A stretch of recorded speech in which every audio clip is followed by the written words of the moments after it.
When we departed, the Republicans and Democrats alike turned to one another and said, she is probably one of the most impressive leaders we have found on our trip. We've watched that you were looking forward, not backwards. How to bring Europe together, show leadership in Ukraine, but at the same time, the strategy to build for the future. You know, the first European country I visited as speaker was Italy, and there is a reason for that.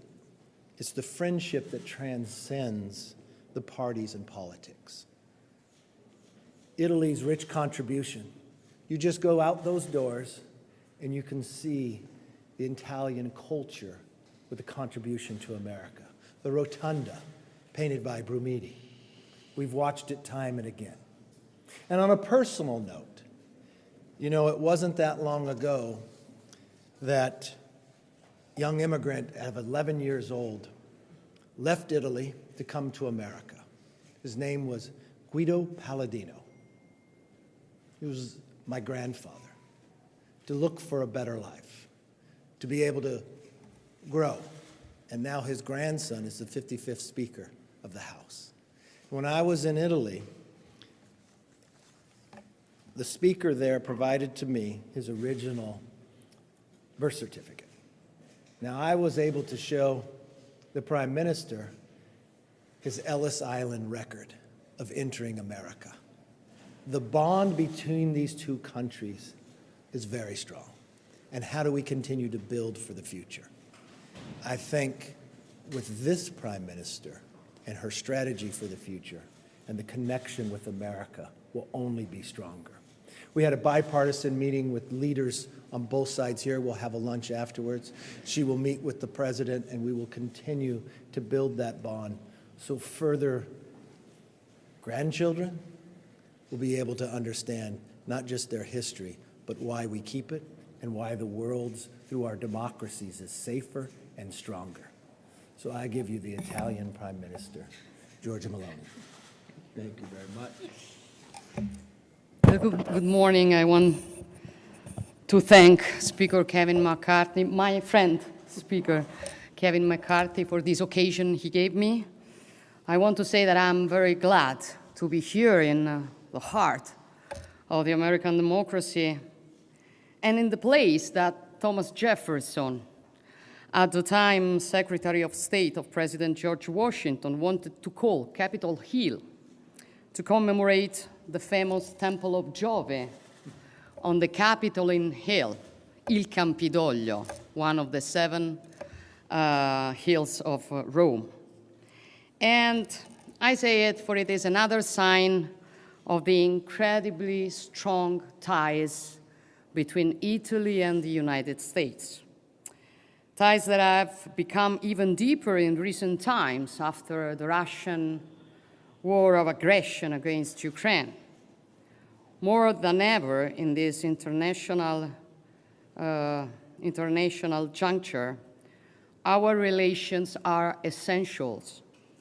More than ever, we must be able to rely one on the other. Today, we had the occasion to exchange views on many international issues, from the war in Ukraine and its effects worldwide, in particular regarding food security, to the stabilization and development in the Mediterranean area, moreover in Africa, the Indo-Pacific, and Italy's next presidency of the G7. I was glad to have this debate with representatives of Congress because it gives me a complete picture of the foreign policy landscape from representatives elected by the American people. And I've been in politics for most of my life, and I've been a member of parliament for many, many years. So I perfectly know the importance of parliaments in democracies. And that's why I'm so grateful to Speaker Kevin McCarthy, whom I had the pleasure to met already in Rome a few months ago, and to the representatives I met today for the time they wanted to spend with me.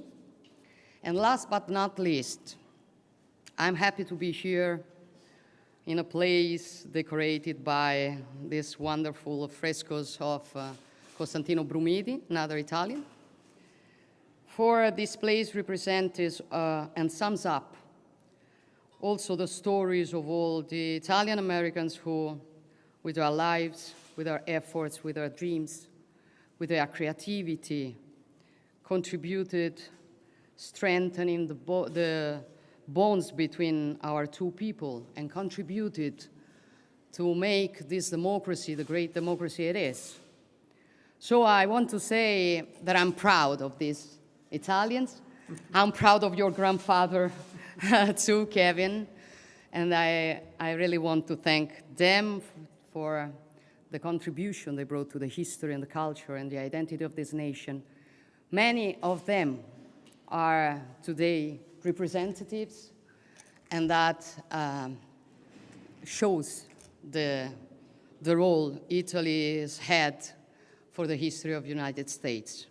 And that is one reason more to continue strengthening our relation, our cooperation, our friendship, particularly in this tough world, in this tough situation. Many things are changing around us. But there is something others didn't expect that we should perfectly prove, that the West world is united and wants to defend the world based on rules. For without a world based on the international law, we would live in a world of chaos in which whose military stronger things can invade his neighbor. That's not the world we want to live in. We want to live in a world in which we can respect sovereignty and freedom. Thank you very much. Great job.